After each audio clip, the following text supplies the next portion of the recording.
Mga kamandag, paano tayo mag-tape sa mga splicing natin sa mga JSON box? Ako po mga kamandag, ang ginagawa ko po sa pag-tape sa mga splicing, tatlong balik po ang ginagawa ko para po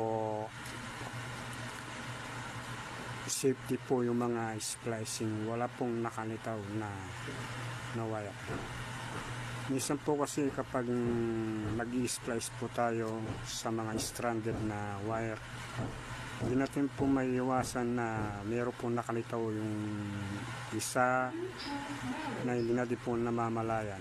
Kaya bago natin po i-tape, hawakan na po